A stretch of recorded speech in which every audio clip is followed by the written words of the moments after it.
എല്ലാവർക്കും നമസ്കാരം. സിലബസിന്റെ അടുത്ത വീഡിയോയിലേക്ക് സ്വാഗതം. നമ്മൾ കണ്ട പോലെ കേട്ടറ്റിന്റെ പരീക്ഷകളെല്ലാം കഴിഞ്ഞു. അതുപോലെ കേട്ടറ്റ് കാറ്റഗറി 3 ഇംഗ്ലീഷിന്റെ ഒരു ക്വസ്റ്റ്യൻ പേപ്പർ റിവിഷൻ ആണ് ഇവിടെ നോക്കാൻ പോകുന്നത്. സോ നമ്മൾ ഇട്ട വീഡിയോസ് നിങ്ങൾ കണ്ടിട്ടുണ്ടാവും എന്ന് വിചാരിക്കുന്നു. ഇനിയുള്ള ദിവസങ്ങളിൽ പുതിയ വീഡിയോസ് വരും. സോ നിങ്ങൾ അത് പർട്ടിക്കുലർ ആയിട്ട് കേട്ടറ്റ് കാറ്റഗറി 3ക്ക് വേണ്ടിയിട്ടാണെങ്കിൽ നമ്മളെ ഫോളോ ചെയ്യാം. എനിവേ നമ്മൾ പതിയെ പതിയെ ഒരു ഷോർട്ട് ആൻഡ് കോഴ്സും തുടങ്ങുന്നതായിരിക്കും. എനിവേ അപ്പൊ നമുക്ക് ഡയറക്റ്റ് ആയിട്ട് എന്ത് ചെയ്യാം, നമുക്ക് ഇതിന്റെ ഒരു ക്വസ്റ്റ്യൻ ആൻസർ സെഷനിലേക്ക് പോവാം. അപ്പോൾ എന്തായാലും ഒരു മീഡിയം ലെവലിൽ മുകളിലാണ് എന്നുള്ളതാണ് എനിക്ക് പറയാനുള്ളത്. അതായത് ഒരു പെരിഫറൽ ലെവലിനേക്കാൾ ഉപരിയായിട്ട് പുതിയ പുതിയ ഏരിയാസ് ലെവലിൽ ചോദിച്ചു തുടങ്ങിയിട്ടുണ്ട്. എനിവേ ഡയറക്റ്റ് ആയിട്ട് ചോദ്യത്തിലേക്ക് പോവാം. ഒന്നാമത്തെ ചോദ്യം തൊട്ട്, അതായത് നമ്മളുടെ പാർട്ട് 3 ഇവിടെ സൈക്കോളജിയും അതുപോലെ ജനറൽ പേപ്പറും ഡിസ്കസ് ചെയ്യുന്നില്ല, ലിറ്ററേച്ചർ മാത്രമായിരിക്കും നമ്മൾ ഡിസ്കസ് ചെയ്യുന്നത്. ലിറ്ററേച്ചറും അതുപോലെ തന്നെ പെഡഗോഗിയുള്ള സെഷൻസ് ഒന്നിച്ച് നമ്മൾ ഇവിടെ ചെയ്തു പോകാനാണ് പോകുന്നത്. ഓക്കെ, അപ്പോൾ ഫസ്റ്റത്തെ ചോദ്യം നോക്കാം. അതായത് 71ാമത്തെ ലിറ്ററേച്ചർ ബേസ്ഡ് ആയിട്ടുള്ള ചോദ്യങ്ങളുടെ തുടക്കത്തിൽ നോക്കാം.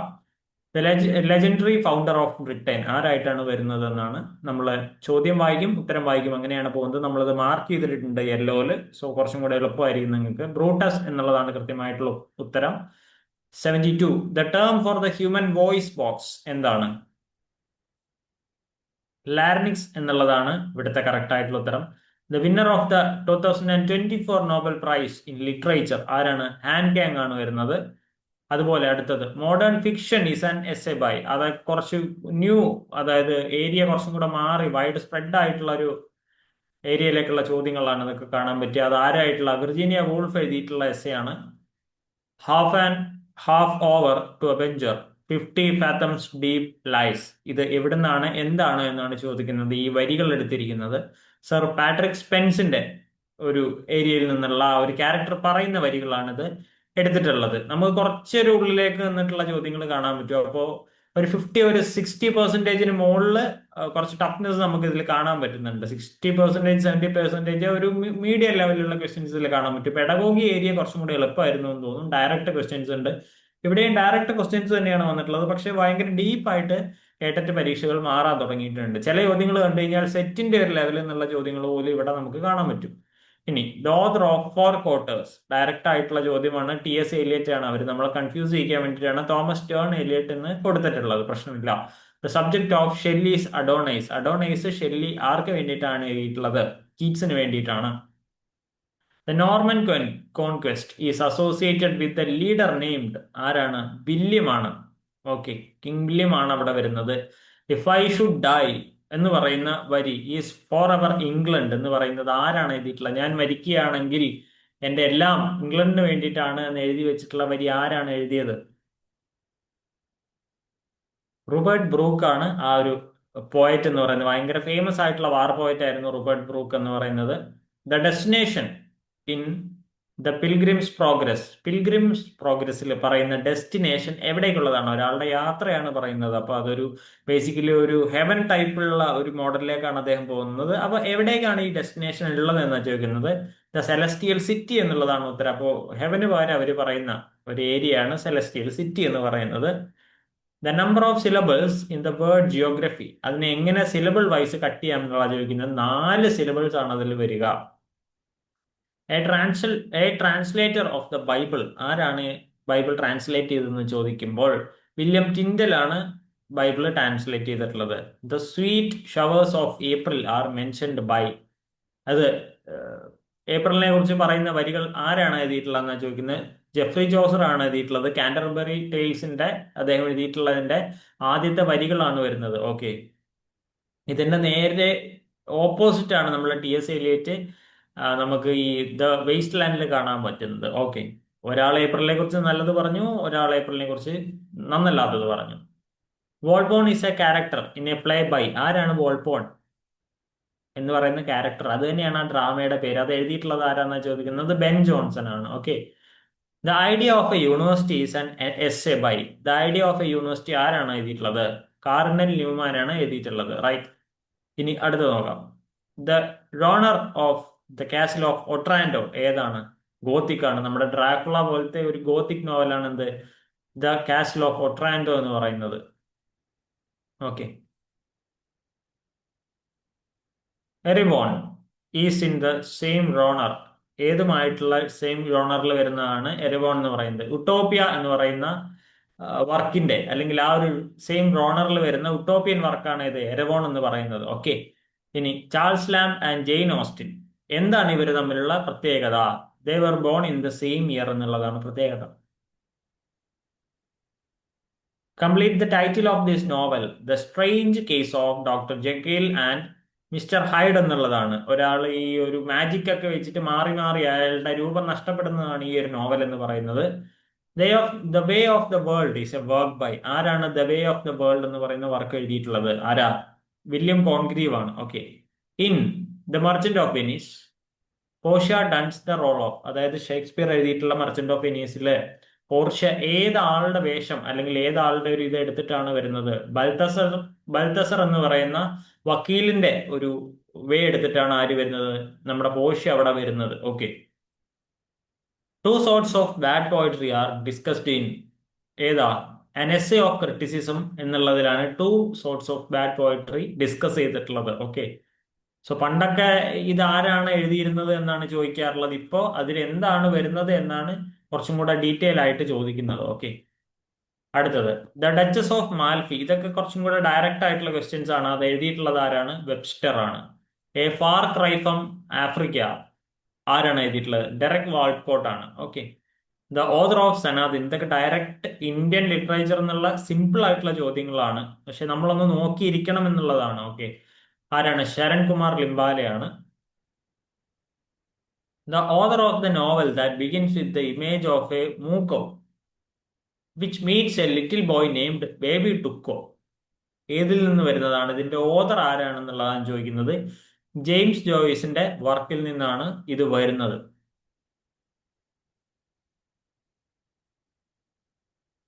മിത്തോളജീസ് ഈസ് ദ വർക്ക് ഓഫ്, ആരാണ് എഴുതിയിട്ടുള്ളത്? റോളൻ ബാത്തസ് ആണ് മിത്തോളജീസ് എന്ന് പറയുന്ന വർക്ക് എഴുതിയിട്ടുള്ളത്. The music in my heart I bore long after it was heard no more, ഇത് ആരാണ് എഴുതിയിട്ടുള്ളത്?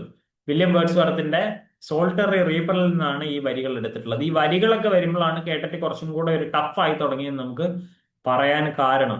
അധികം ഒന്നും വരികൾ ചോദിക്കാറുണ്ടായിരുന്നില്ല. ഇപ്പൊ വരികൾ ചോദിച്ച് കുറച്ചുള്ളിലേക്കുള്ള ചോദ്യങ്ങളായിട്ട് വരുന്നുണ്ട്. എന്നാലും പെരിഫറി എന്നുള്ള കുറെ ചോദ്യങ്ങൾ നമുക്ക് ഇവിടെ കാണാൻ പറ്റും. Okay, the queen who took the title empress of India ആരായിരുന്നു? ദ എംപ്രസ് ഓഫ് ഇന്ത്യ എന്ന് സ്വയം വിശേഷിപ്പിക്കുകയും മറ്റുള്ളൊരാൾ വിശേഷിപ്പിക്കപ്പെടുകയും ചെയ്തിട്ടുള്ള എംപ്രസ് രാജ്ഞി ആരായിരുന്നു? അപ്പൊ ഒന്ന് ആലോചിച്ച് നോക്കിയത് ആരുടെ കാലഘട്ടത്തിലാണ് ഇന്ത്യ അവര് ഭരിക്കപ്പെട്ടിട്ടുള്ളത്? ആരായിരുന്നു? വിക്ടോറിയ രാജ്ഞിയായിരുന്നു ഉണ്ടായിരുന്നത്. A celebrated marriage of talented writers, ഇതിൽ ആരായിരുന്നു ഭാര്യയും ഭർത്താവും എഴുത്തുകാരായിട്ടുണ്ടായിരുന്നത്? ദ ഡിക്കൻസ് കപ്പിൾ ആണോ, ബ്രൗണിംഗ് ആണോ, ഷോ ആണോ, ഷേക്സ്പിയർ ആണോ? ദ ബ്രൗണിംഗ് കപ്പിൾ ആണ് അതിലെ കറക്റ്റ് ആയിട്ടുള്ള ഉത്തരം എന്ന് പറയുന്നത്. A poet of the first world war, Wilfred Owen ആണ് ഫസ്റ്റ് വേൾഡ് വാറിൽ എഴുതിയിരുന്ന കവി. Annus mirabilis celebrated what? Annus mirabilis എന്ന് പറഞ്ഞ ഒരു പ്രത്യേക വർഷമാണ് അത് പറയുന്നത്. ഓക്കെ, ഒരു പ്രത്യേക വർഷത്തിനെ സെലിബ്രേറ്റ് ചെയ്യുന്നത് ആനസ് മിരാബിലസ്. ഓക്കെ, എ ഇയർ എന്നുള്ളതാണ് അതിന്റെ കറക്റ്റ് ആയിട്ടുള്ള ഉത്തരം. വിച്ച് മീൻസ് ആനസ് മിരാബിലസ് എന്ന് പറഞ്ഞാൽ സെലിബ്രേഷൻ ഓഫ് ഇയർ എന്നുള്ളതാണ് അതിന്റെ ഉത്തരമാണ് ചോദിച്ചത്. അപ്പോൾ ഒരു ഇയർ എന്നുള്ളത് തന്നെയാണ് സെലിബ്രേറ്റ് ചെയ്യുന്നത്. The phrase terrible beauty is attributed to what? W.B. Yeats ആണ് അങ്ങനെ ഒരു വാക്ക് കോയിൻ ചെയ്തിട്ടുള്ളത്. ഓക്കെ, അദ്ദേഹത്തിന്റെ പോയത്തിൽ നിന്നാണ് ഇത് വരുന്നത്. Dash he's the father of English poetry said dash of dash, ആരെ കുറിച്ചാണ് പറഞ്ഞത്? ഡ്രൈഡൻ ചോസറിനെ കുറിച്ചാണ് ഇത് പറഞ്ഞിട്ടുള്ളത്. ഓക്കെ, അടുത്തത് James Boswell is well known as, ആരായിട്ടാണ് ജെയിംസ് ബോസ്വെൽ അറിയപ്പെട്ടിരുന്നത്? ബയോഗ്രാഫർ ആയിട്ടാണ് അറിയപ്പെട്ടിരുന്നത്. Full many a gem of purest ray serene, ഏറ്റവും സിമ്പിൾ ആയിട്ടുള്ള ഏറ്റവും ഡയറക്റ്റ് ആയിട്ട് ഡിഗ്രി മുതൽ നമ്മൾ പഠിക്കാൻ തുടങ്ങിയ ഒരു കവിതയിൽ നിന്നുള്ള ചോദ്യമാണിത്. തോമസ് ഗ്രേയുടെ എലിജി ആണ് ഇതിൽ വരുന്നത്. Right. Tom Jones is a character created by Henry Fielding, direct ചോദ്യമാണ്. Strong son of god immortal love thus begins by what? In memoriam എന്ന് പറയുന്ന വർക്കിൽ നിന്നാണ് ഇത് വരുന്നത് അല്ലെ? ആർക്ക് വേണ്ടിയിട്ടാണ് എഴുതിയിട്ടുള്ളത്? ആർതർ ഹെൻറി ഹലമിന് വേണ്ടിയിട്ടാണ് എഴുതിയിട്ടുള്ളത്. ജസ്റ്റിൻ പിലേറ്റ് ആസ് എ ക്വസ്റ്റ്യൻ അബൌട്ട് വാട്ട്? ട്രൂത്തിനെ കുറിച്ചാണ് ചോദിക്കുന്നത് ജസ്റ്റിൻ പിലേറ്റ് എന്ന് പറഞ്ഞു കഴിഞ്ഞാൽ. The word agnostus in the title of Milton's play means what? Agonistus അങ്ങനെയാണ് വായിക്കുക, സോറി. അപ്പൊ അതിൽ ഇൻ കോമ്പാറ്റ് എന്നുള്ളതാണ് അതിന്റെ കറക്റ്റ് ആയിട്ടുള്ള ഉത്തരം. ഇൻ കോമ്പിനേഷൻ എന്നുള്ളതാണ് വരിക. Okay. The restoration refers to the restoration of whom? Charles two. Okay, നമ്മളുടെ ഒലിവർ ക്രോംവെലിന്റെ ഒക്കെ സമയം കഴിഞ്ഞിട്ട് വരുന്ന രാജാവിനെ തിരിച്ചു വിളിക്കുന്ന സമയമാണ്, ചാൾസ് ടുവിനെ തിരിച്ചു വിളിക്കുന്ന സമയമാണ് റെസ്റ്റോറേഷൻ എന്ന് പറയുന്നത്. Grow old along with me, the best is yet to be. ആരാണത് എഴുതിയിട്ടുള്ളത്? റോബർട്ട് ബ്രൗണിംഗ് ആണിത് എഴുതിയിട്ടുള്ളത്. Ebenezer Scrooge is a character in ഏത് ഇതിലെയാണ്? എ ക്രിസ്മസ് കരോൾ എന്ന് പറയുന്ന ഒരു വർക്കിലെയാണ്. അപ്പൊ ഈ സ്ക്രൂജ് എന്ന വാക്കിനർത്ഥം ഒരു പിശുക്കൻ എന്നുള്ളതാണ്. അപ്പൊ എബനേസർ സ്ക്രൂജ് എന്ന് പറയുന്നത് ഒരു പിശുക്കനായിട്ടുള്ള ഒരാളെ കുറിച്ചിട്ടുള്ള കഥയാണ്, ഒരു നോവലിലെ ടൈപ്പാണ്. Okay. The seven ages of man is a passage from ഷേക്സ്പിയറിന്റെ ആസ് യു ലൈക്ക് ഇറ്റ് എന്ന് പറയുന്നതിൽ നിന്നുള്ള ഒരു പാസേജ് ആണ് ഇത്, the seven ages of man എന്ന് പറയുന്നത്. Heart of darkness is a work by, direct question ആണ്, Joseph Conrad. Where are the songs of spring where are they asks. ഈ വരി എഴുതിയിട്ടുള്ളത് ആരാണ്? ജോൺ കീറ്റ്സ് ആണ് ഈ വരി എഴുതിയിട്ടുള്ളത്. My mistress eyes are nothing like the sun. എവിടുന്ന് എടുത്തിട്ടുള്ളതാ? ഷേക്സ്പിയറിന്റെ സോണറ്റിൽ നിന്ന് എടുത്തിട്ടുള്ള വരിയാണ്. അപ്പൊ സോണറ്റിലെ വരിയാണിത്. A poet well known for writing poems on his birthday. രണ്ടുത്തരമാണ് വരിക. ഒന്ന് രവീന്ദ്രനാഥ് ടാഗോർ എഴുതിയിട്ടുണ്ടെന്നുള്ള, ഡൈലൻ തോമസും ഇതിൽ എഴുതിയിട്ടുണ്ട്. അപ്പോൾ ബേസിക്കലി ഇതിൽ ഏത് വരും എന്നുള്ളത്, ഡൈലൻ തോമസും ടാഗോറും വരാൻ ചാൻസ് ഉണ്ട്. നമ്മളുടെ ഷീറ്റ് വരുന്നവരെ നമുക്ക് വെയിറ്റ് ചെയ്യേണ്ടി വരും. ഓക്കെ. അടുത്തത് a vindication of the rights of woman. ആരാണ് എഴുതിയത്? ഡയറക്റ്റ് ക്വസ്റ്റ്യൻസ് ആയതൊക്കെ. മേരി വോൾസ്റ്റോൺ ക്രാഫ്റ്റ് ആണ് ഇത് എഴുതിയിട്ടുള്ളത്. The description of coketown occurs in ഏതിലാണ്? ഹാർഡ് ടൈംസിലാണുള്ളത്. Which of the following is one of the benefits of using technology in classroom. Basically അത്രയുമാണ് നമുക്ക് ഇവിടെ വന്നിട്ടുള്ള ആ ഒരു ചോദ്യം കൊണ്ട് നിർത്തുമ്പോൾ നമ്മളെ ലിറ്ററേച്ചർ വന്നിട്ടുള്ള ചോദ്യങ്ങൾ ഇത്രയുമാണ്. നിങ്ങൾ നോക്കിക്കഴിഞ്ഞ് കഴിഞ്ഞാൽ ഇതിലിപ്പോൾ വരുന്നതിൽ ബേസിക്കലി ഒരു പകുതി അല്ലെങ്കിൽ അതിൽ കൂടുതൽ, ഒരു 3/4% ഡയറക്റ്റ് ക്വസ്റ്റ്യൻസ് ആണ് വന്നിട്ടുള്ളത്. ഒരു 25% നമ്മളെ കുഴപ്പിക്കുന്ന കുറച്ചും കൂടി ഡീപ്പർ ആയിട്ടുള്ള ചോദ്യങ്ങൾ ഡയറക്റ്റ് ആയിട്ട് വന്നിട്ടുണ്ട് നമുക്ക് പറയാൻ പറ്റും. എന്നാലും നമുക്ക് കിട്ടാവുന്നതിൽ ഇപ്പോൾ ഒരാൾ ബേസിക്കലി പഠിച്ചു പോവുകയാണെങ്കിൽ ഡയറക്റ്റ് ചോദിക്കുന്ന ചോദ്യങ്ങളുടെ എണ്ണം ഒരിക്കലും കുറഞ്ഞിട്ടില്ല. പക്ഷേ ഏരിയ വൈഡ് ആൻഡ് വാസ്റ്റ് ആയിട്ടുണ്ടെന്ന് നമുക്ക് പറയാൻ പറ്റും. വിച്ച് മീൻസ് അടുത്ത പ്രാവശ്യം കുറച്ചും കൂടെ ടഫ് ആവാൻ ചാൻസ് ഉണ്ട്. ഡയറക്റ്റ് ക്വസ്റ്റ്യൻ ചോദിച്ചാലും അത്ര ഏരിയ കവർ ചെയ്യുന്ന ഒരാൾക്കാണ് അത്രയും എടുക്കാൻ സാധ്യത ഉണ്ടാവുക. ഇനി നമുക്ക് അടുത്തതിലേക്ക് പോവാം. ഇതിന്റെ നമുക്ക് പെഡഗോഗി സെഷനിലേക്ക് പോവാം. Right. Which of the following is one of the benefits of using technology in the classroom? വളരെ എളുപ്പമുള്ള ചോദ്യം. Enhanced student engagement. Okay, പ്രശ്നമില്ലല്ലോ.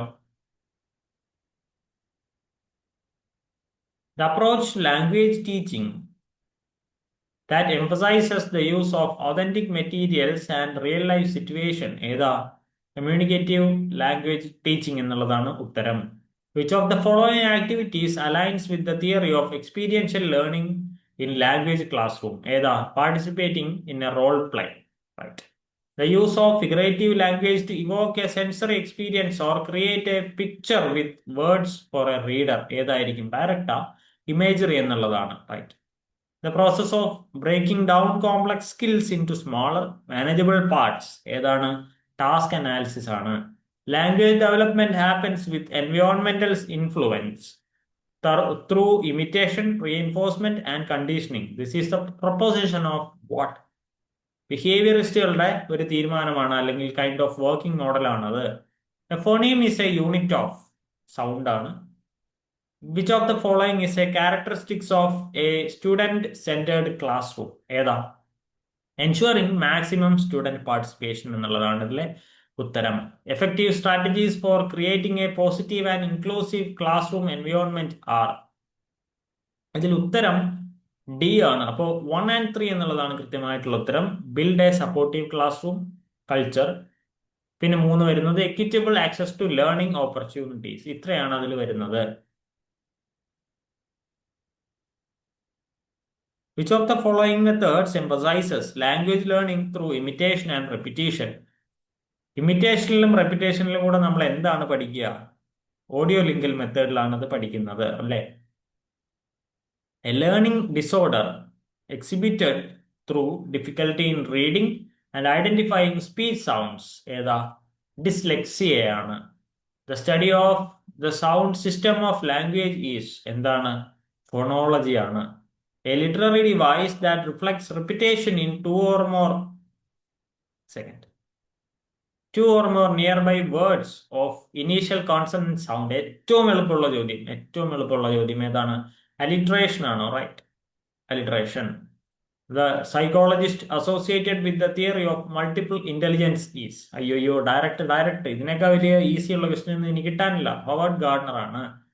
The concept of differentiated instruction words എന്താ? Adapting teaching to individual student needs. The application of linguistic features from one language to another by a bilingual or multilingual speaker ഏതാണ്? Language transfer ആണ് ഇവിടെ വരുന്നത്. Okay. The process of adding a prefix or suffix to create a new word is called what? Affixation ആണ്. affixation. അപ്പൊ prefix ഉണ്ട്, suffix ഉണ്ട്, infix ഉണ്ട്. Which is not a technique of social constructivism. Not a technique ആണ്, lecturing ആണ്. lecturingലൂടെ ഒരാളൊന്നും പഠിക്കില്ല. In the silent wave method of teaching, okay, the teacher is required to do what? Use gestures and minimal verbal instructions. A type of evaluation that monitors student learning and provides continuous feedback to students and teachers. എന്താണ്? Formative assessment ആണ്. The term scaffolding in education refers to providing temporary support to students. നമ്മൾ മലയാളത്തിൽ കൈത്താങ് എന്നൊക്കെ പറഞ്ഞ് ബി.എഡിന് പഠിച്ചിട്ടുണ്ടാവും. In the revised Bloom's taxonomy, the highest level of cognitive skills is എന്താ? നമ്മുടെ revised Bloom's ടാക്സോണമിയിൽ വരുന്നതാണ്. അത് ക്രിയേറ്റ് ആണ് ഹയസ്റ്റ് ലെവൽ കോഗ്നിറ്റീവ് സ്കില്ലിൽ വരുന്നത്, ചിന്താശേഷിയിൽ ഏറ്റവും മുകളിൽ നിൽക്കുന്നത്. Organization of ideas is a prime descriptor for assessing what? Discourse writing. Okay, organization of ideas. Ideasനെ ഓർഗനൈസ് ചെയ്യാൻ എന്താ ചെയ്യുക? ഡിസ്കോഴ്സ് റൈറ്റിംഗ് ആണ് നല്ലത്. Which is an effective principle of language learning. Self-confidence. Okay. The structure of a foreign language can be best taught by comparing and contrasting it with that of mother tongue. Is an assumption of what? അല്ലെങ്കിൽ which? Grammar translation മെത്തേഡിന്റെ വരികളാണത്. Recognizing connected speech and understanding the gist of it is the best sub-skill of ഏതാ? Listening ആണ്. Students learn from interactions with others. This is the principle of social constructivism. Flipped classrooms primarily involve what? Delivering lectures at home via videos and practicing in the class. Identify an example of negative feedback from the following. Direct, simple question. Your dance skill is not really good. Negative feedback ആ കൊടുക്കുന്നത് അല്ലേ? നന്നാക്കാൻ പറയുന്നില്ല. The psychologist who developed the theory of cognitive development. Direct question, Jean Piaget. Right. ഇത്രയുമാണ് നമുക്ക് category 3 വരുന്ന ചോദ്യങ്ങളും ഉത്തരങ്ങളും എന്ന് പറയുന്നത്. നിങ്ങൾ ആലോചിച്ച് നോക്കും, പെഡഗോഗി ഭയങ്കര എളുപ്പമായിട്ട് എനിക്ക് തോന്നുന്നുണ്ട്. റൈറ്റ്. പെഡഗോഗിയിൽ അധികം ക്വസ്റ്റ്യൻസ് നമ്മളെ ടഫ് എന്ന് പറയുന്ന രീതിയിൽ വന്നിട്ടില്ല. ഭയങ്കര ഡയറക്റ്റ് ആയിട്ടാണ് വന്നിട്ടുള്ളത്, കുറച്ച് വൈഡർ ആയിട്ട് വന്നിട്ടുണ്ട്. ഇത് തന്നെയാണ് നമുക്ക് ലിറ്ററേച്ചറിലും കാണാം. പക്ഷെ ലിറ്ററേച്ചറിൽ പോർഷൻസ് വൈഡ് ആവാനും കുറച്ചും കൂടെ ഡീപ്പർ ആയിട്ട് ചോദിക്കാനും തുടങ്ങിയിട്ടുണ്ട്. അത് എല്ലാ പ്രാവശ്യവും ഉണ്ടായി വരുന്നതാണ്. ഇപ്രാവശ്യം നമ്മൾ ഈ ചോദ്യ പേപ്പർ കണ്ട ഒരു ഏരിയ പഠിക്കും, അടുത്ത പ്രാവശ്യം ആ ഏരിയ എന്നായിരിക്കില്ല ഇത് വരാൻ സാധ്യത എന്ന് പറയുന്നത്. സോ അങ്ങനെയാണ് അതിന്റെ ഒരു പ്രിപ്പറേഷൻ എന്ന് പറയുന്നത്. എനിവേ, കുറച്ചും കൂടെ ഡീപ്പർ ആയിട്ട് പഠിക്കാൻ തുടങ്ങുന്നതായിരിക്കും നമ്മളുടെ ഒരു മൂവിങ് സ്ട്രാറ്റജിക്ക് നല്ലത്. അപ്പോൾ ഓരോ പോർഷൻ എടുത്ത് ഡിവൈഡ് ചെയ്ത് പഠിക്കുന്നത് ഭയങ്കര ഉപകാരത്തിൽപ്പെടും. കാരണം ഒരു പ്ലേന്റെ പേര് ചോദിക്കുന്നതിന് ആ പ്ലേയിലുള്ള ഓരോ ഒരു എലമെന്റ് ഒക്കെ ചോദിക്കാൻ തുടങ്ങിയിട്ടുണ്ട്. അതുപോലെ ഡയറക്ടർ ലൈൻസ് ചോദിക്കാൻ പറഞ്ഞിട്ടുണ്ട്. റൈറ്റ്. ഇതൊക്കെ പണ്ടത്തെ ഒരു നെറ്റിന്റെ പാറ്റേൺ ആയിരുന്നു. ഇപ്പൊ നെറ്റ് ഭയങ്കര മാറിപ്പോയി. എന്നിരുന്നാലും അപ്പോൾ ഈ ഒരു രീതിയിൽ കുറച്ചും കൂടി ഡീപ്പർ ആയിട്ട് അനാലിസിസ് ചെയ്ത് പഠിക്കുന്നതായിരിക്കും ലിറ്ററേച്ചറിന്റെ പോർഷനിൽ കുറച്ചും കൂടി എളുപ്പം എന്ന് തോന്നുന്നു. ഡയറക്റ്റ് ക്വസ്റ്റ്യൻസ് വന്നിട്ടുണ്ട്, ഒരു മൂന്നിൽ രണ്ട് ഭാഗവും ഡയറക്റ്റ് ക്വസ്റ്റ്യൻസ് വന്നിട്ടുള്ള ഭയങ്കര സ്പ്രെഡ് ആവാൻ തുടങ്ങിയിട്ടുണ്ട് ഏരിയാസ് എന്ന് പറയുന്നത്. അതിൽ തന്നെ പിന്നെ ഒരു 25%, ഒരു 75-25% എന്ന് പറയുന്നത് കുറച്ച് ഡീപ്പർ ആയിട്ടുള്ള ചോദ്യങ്ങൾ തന്നെയാണ് വന്നിട്ടുള്ളത്. ചില ചോദ്യങ്ങൾ കണ്ട സെറ്റിന്റെ ഒരു ലെവലിൽ പോലും ചില ചോദ്യങ്ങൾ കാണാൻ പറ്റും, ഒരു 4-5 ചോദ്യങ്ങൾ നമുക്ക് കാണാൻ പറ്റും. എനിവേ, ഇത്രയാണ് ഇതിന്റെ ഒരു റിവ്യൂ സെഷൻ എന്ന് പറയുന്ന രീതിയിൽ ഉണ്ടായിരിക്കും. നമ്മൾ എന്തായാലും പുതിയ വീഡിയോസുമായിട്ട് വരും. ചെറിയൊരു ബാച്ച് തുടങ്ങാൻ നമുക്ക് പ്ലാൻ ഉണ്ട്. കുറച്ച് ഡിവൈഡ് ചെയ്ത് സ്പ്ലിറ്റ് ചെയ്തിട്ടുള്ള ബാച്ച് ആയിരിക്കും നമ്മൾ അങ്ങനെയാണെങ്കിൽ തുടങ്ങുക. എന്തായാലും നമ്മൾ നിങ്ങളുടെ കൂടെ ഉണ്ടായിരിക്കും. എനിവേ, എല്ലാവരും പാസ് ആവട്ടെ എന്ന് പ്രാർത്ഥിക്കുന്നു. നിങ്ങളും നന്നായിട്ട് പഠിക്കാനോ അതുപോലെ തന്നെ ബാക്കിയുള്ള കാര്യങ്ങൾക്കും തുടങ്ങുക. എനിവേ, അപ്പോൾ അടുത്തൊരു ക്ലാസ്സിൽ കാണാം. Bye bye and see.